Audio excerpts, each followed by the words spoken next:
Welcome back to the long dark of November, where the leaves are gone, but the shadows stick around. This week is drenched in gothic blood and neon bite, a lavish vampire double bill that ruled the 90s box office, a comics-to-screen creepshow that made anthology horror cool again, a TV thriller that launched a superstar director, a landmark PC game that quietly snuck a classic haunted town chapter into sci-fi, and a slim Stephen King novella that became a howling calendar of carnage. We'll sprint through the big anniversaries, giving you tidbits and trivia along the way, then dive into a TV deep cut that still makes home feel haunted. So keep your earbuds in and your car stereo rockin', because the calendar is coming a knockin'. You're listening to This Week in Horror History.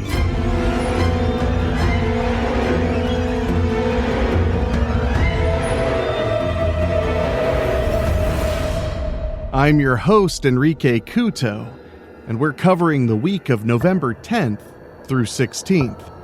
So let's rattle the crypt and see what climbs out. On deck, Creepshow cracks wide. Interview with the Vampire premieres. Bram Stoker's Dracula seduces opening weekend records. A duel on ABC that made a career. And the game that sent us to Ravenholm. After the break, a TV deep cut spotlight on Supernatural's Home. A birthday roll call. A quick then and now on lush 90s vampire cinema versus today. And of course, your Watch Now recommendation. November 10th, 1982. Night of the Living Dead's George Romero and the legend himself Stephen King join forces to bring us some delightful comic book macabre on the big screen. After a July test run in Boston, Creepshow rolled into wide release the week of November 10th, 1982, topping the box office with a 5-day haul and cementing the EC-style anthology as crowd-pleasing horror, garish colors, cockroach nightmares, and a Father's Day cake that, well, no one should eat. File it under proof that short, punchy horror plays like gangbusters between Halloween and Thanksgiving. And it makes sense, I mean, they even brought cake.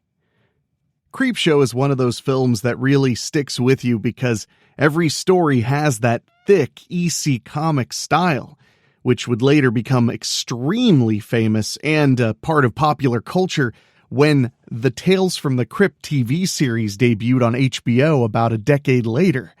Tales from the Crypt, of course, based directly on the EC comic of the same name and its sister comics like Vault of Horror, Haunt of Fear, and Two-Fisted Tales.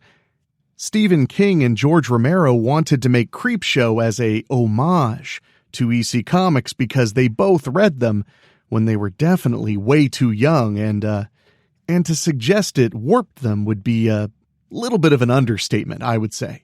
But still a great bit of fun, and I personally have a massive soft spot for Creepshow 2 as well, and if you don't, well, fair enough, but I have them both on 4K. And in the late 2010s, it kind of came full circle when Creepshow the series hit Shudder and AMC+, helmed by makeup effects master Greg Nicotero, who became an even bigger horror icon after becoming an indispensable part of the Walking Dead production team. That all to say, if you want to revisit or check out Creepshow for the first time, well, it's available to rent on YouTube, it's available to rent on Fandango at home, Amazon Prime Video, and Apple TV, and of course the TV series is on AMC+ and Shudder. Absolutely worth a watch. November 11th, 1994. Interview with the Vampire. Neil Jordan's Velvet-and-venom epic premieres, a lush and melancholy ride that takes you through all of the beauty and romance as well as the absolute despair of being a vampire. It opens at number 1 with a November record at the time, helped of course by the stars Tom Cruise, Brad Pitt, and Kirsten Dunst, and Anne Rice's sensuous theology of immortality. The candles gutter. The candles may have faded, but the box office did not. In 1994, I was 8 years old, but I had a teenage sister, so you better believe Interview with the Vampire was just about the most important film on the planet. And I saw it so many times on VHS over and over as my sister had her little Lestat fantasy fulfilled, at least for a little while. But I have to admit, the film really does hold up after all these years. I still enjoy the moroseness of the film as much as anything. I think as you get older, you start to appreciate moroseness a little bit more, as weird as that is to say. But hey, if you want to get your moroseness on, I'm not going to stop you. You can watch Interview with the Vampire on Amazon Prime, although you'll have to rent it. You can also rent it on Apple TV, Fandango at Home, a bunch of good places. And the blood-sucking just will not stop. November 13th, 1992. Bram Stoker's Dracula. 2 years earlier, Coppola's Baroque Dracula explodes into U.S. theaters on November 3rd, 1992, marrying stagecraft, in-camera tricks, and there is no shortage of them, and operatic performances from Gary Oldman, Winona Ryder, and Anthony Hopkins to a maximalist tragic romance. The capes swirl, the blood pops, and the film stakes a monster opening for the season. So come on, Hollywood, where's our big horror opening in November this year? You guys got to get your stuff together, I swear. I actually revisited this one for the first time in a very long time. Again, teenage sister made me watch a ton of Bram Stoker's Dracula, and it holds up to this very day. It is a feast for your eyes. The sheer amount of trick photography and special effects in the movie is almost dizzying. It's almost insulting and offensive. The sheer amount of masterful gags and effects. And of course, my sister's favorite part being Keanu Reeves. And in 4K, it is truly chef's kiss. And right now it's available, of course, to rent on Amazon Prime, to rent on Apple TV or Fandango at Home, but you can watch it right now with your Netflix subscription. So chop chop and get to slurping that blood. November 16th, 2004, Half-Life 2. Launched on Steam November 16th, 2004, Half-Life 2 redefined first-person narrative and physics, but horror fans still whisper about Ravenholm, the saw blades, the head crabs, and of course, who could forget Father Gregory's sermons in a town that feels cursed. Proof that the scariest level in a sci-fi shooter can be pure survival horror tone.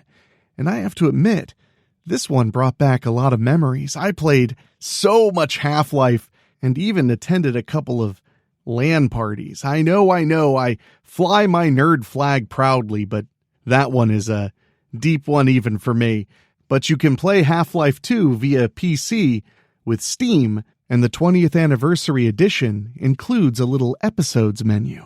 Head on back to Ravenholm and meet up with Father Gregory. I'm sure he'd love for you to confess your sins. November of 1983, Cycle of the Werewolf by Stephen King. Stephen King's illustrated novella with art by Bernie Wrightson landed in November of 1983 as a limited hardcover. 12 months, 12 full moons, a small town gnawed to the bone. Lean, visual, and built like a calendar, it later morphs into Silver Bullet from 1985 with Corey Haim and, well, the incomparable Gary Busey, but that's a story for another time, Butthorn. But as far as the book goes, it's a tight read and you can finish it before midnight. Which is probably a good idea. Don't mind me, I'll be up late tonight shopping for Silver Bullets on Amazon. God, this Prime shipping better not fail me this time. Cycle of the Werewolf is currently in print. There's a paperback available via Amazon, Barnes & Noble, and just about anywhere you get your books. November 13th, 1971 brings us Duel, a TV movie from a director you might have heard of. Before Jaws, Steven Spielberg delivers a white-knuckle ABC movie of the week, a commuter hunted by a faceless trucker. It aired on November 13th, 1971. Minimal premise, maximum dread, camera and sound design do the stalking. See what I did there? It's a masterclass in making the ordinary feel predatory. It's basically Jaws, except, well, the shark is a truck, and the victim is any of us who dare to head out on the highway. That is a scary prospect. And you can rent Duel at Amazon Prime. You can rent it on Apple TV, Fandango at home. It's definitely worth a watch if you've never seen it, especially if you're a Jaws fan, because there's so many elements he would hone in on in the making of Jaws. I want to take a quick moment to thank our sponsor on tonight's episode of This Week in Horror History, Cozy Earth. I know you spookies out there love to kick back and relax after a long, hard day of something really scary, working for a living. And nothing helps you relax quite like something comfy to wear or cover yourself with. Cozy Earth has some of the softest, most delightful bedding and loungewear you could ever hope to purchase, and they have a very special deal going on just for you spookies. If you head to CozyEarth.com and use promo code SPOOKY, you get 41% off. That is a bargain. And every time you purchase from Cozy Earth using our promo code SPOOKY, it helps us directly keep the show going, and maybe even growing. I used to be the kind of guy that didn't have special loungewear and sleepwear, but after one high-quality bathrobe, I've become a convert. So head to CozyEarth.com, find yourself something really, really comfy, use promo code SPOOKY, save 41%, and help support the show. And huge thanks to Cozy Earth for their support. When we come back, a haunted house, a psychic named Missouri, and the episode that proves the Winchesters never really left home.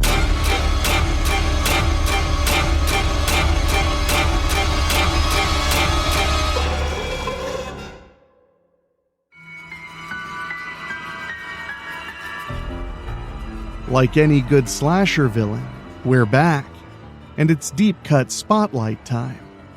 I guarantee a lot of you spookies are big fans of Supernatural. Well, on November 15th, 2005, Season 1, Episode 9 aired, titled Home. 9 episodes in, Supernatural stops the road trip and makes the destination a little more personal. Home takes Sam's vision back to Lawrence, Kansas, to the house where his mother died, and turns a monster of the week into more of a family affair. Director Ken Garati keeps the camera small and close, basement crawl spaces, hallway angles that feel just wrong, a gas line that hisses like a ghost breathing. If ghosts actually breathe, it's probably more ornamental than anything. Loretta Devine arrives as Missouri Mosley, the show's first great psychic, anchoring the mythology with warmth and righteous side-eye. The scare sequences snap into place with appliance poltergeists, closet doors that hand through the crib, but the real chill, the real part that gets to you, is grief turning the floor plan into a crime scene. I am by no means a Supernatural superfan, but I have seen quite a few episodes, and of them all, this one has always stood out to me. It aired on November 15th, 2005, and shows how TV horror can earn longevity, not through bigger monsters, but by pointing its little flashlight at the family photo on the mantle. Home is where the Winchesters' quest stops looking like a gig and starts feeling like destiny. If you only sample one early episode, start there. It tells you how the series will keep hurting and healing its characters for 15 seasons. And it's available to watch right now on Netflix. But enough about deaths. We got 4 candles for you this week on our birthday roll. November 10th is Roy Scheider's birthday. Not strictly a horror guy, but he was Chief Brody in the genre-defining film Jaws, which we talked about a little bit before. And of course, he had the iconic line, "You're gonna need a bigger boat." Unfortunately, we lost Roy Scheider back in 2008, but he had an incredible career, and he helped us realize that summer could be very, very scary. November 12th, Radha Mitchell. She showed all the final girl grit you could possibly have in Silent Hill from 2006, and had a lot of genre versatility, from Pitch Black to Haunted Town Motherhood. November 13th, Robert Louis Stevenson, the man behind Jekyll and Hyde, handed us a Victorian horror as a split screen of Appetite and Reputation. It still serves as a blueprint of duality. Today, whether it's a horror film, a comedy, or just about anything in between, really. And finally, on November 16th, Burgess Meredith was born.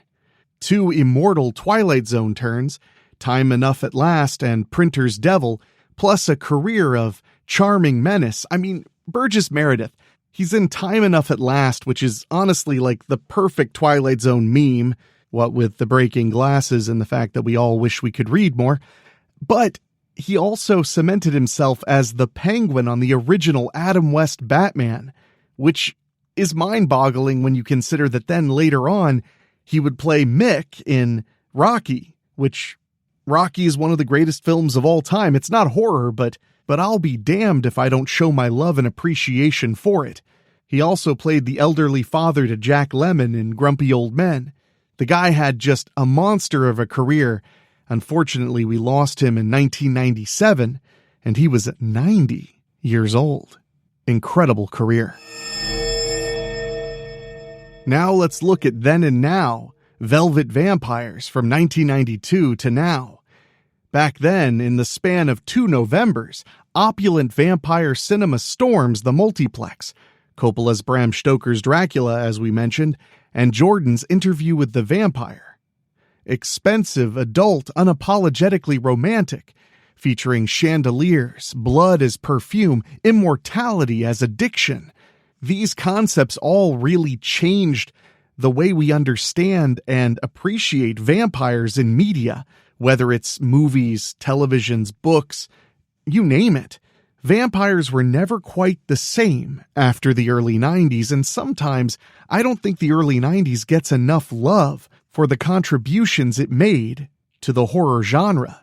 As we move our eyes to the now, Prestige Television redraws the bite, and AMC's Interview with the Vampire, a TV series based on the same novel by Anne Rice, leans more into the queer longing and trauma. It's extremely well thought out, and it fits beautifully with the film while being very, very different.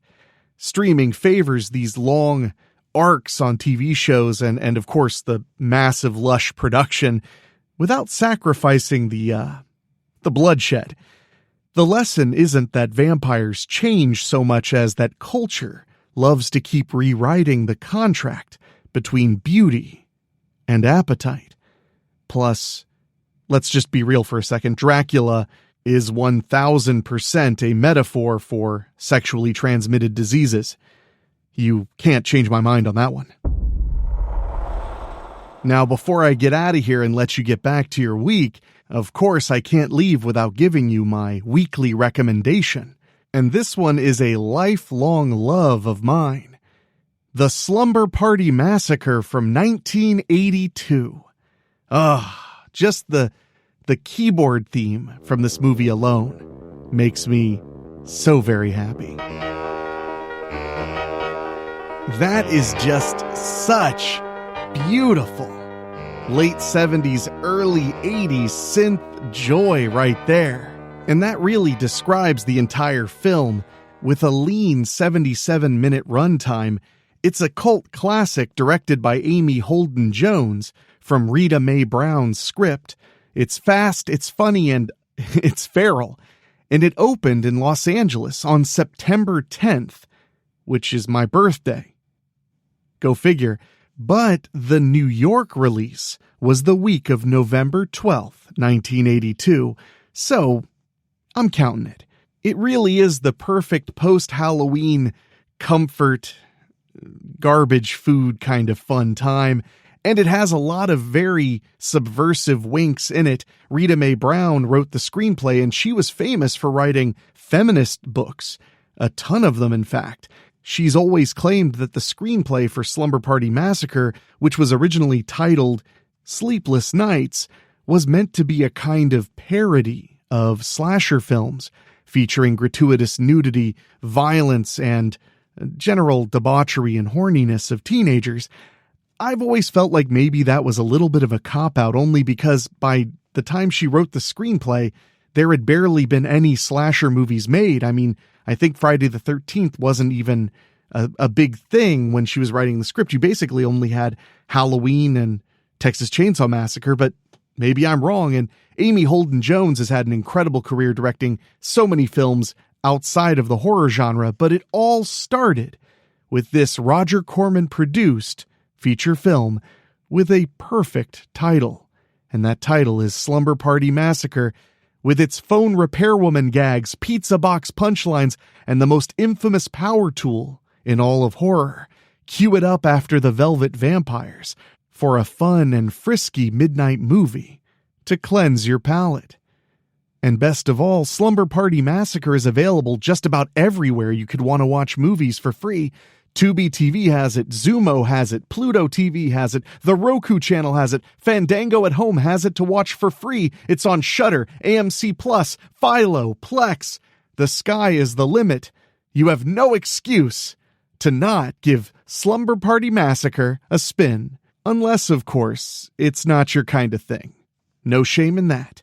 Well, that's it for this week in horror history for November 10th through 16th. If you're enjoying what we're doing here on Tuesdays, leave us a rating on your favorite podcasting app like Spotify or Apple Podcasts, and share it with your nearest spooky friend. And don't forget, tomorrow, Weekly Spooky drops a brand new episode featuring a story by a brand new author. You won't want to miss it. And this Friday, we might just have something special for you on Cutting Deep into Horror. So until next time, my friends, keep that porch light lit and pack some silver bullets just to be safe.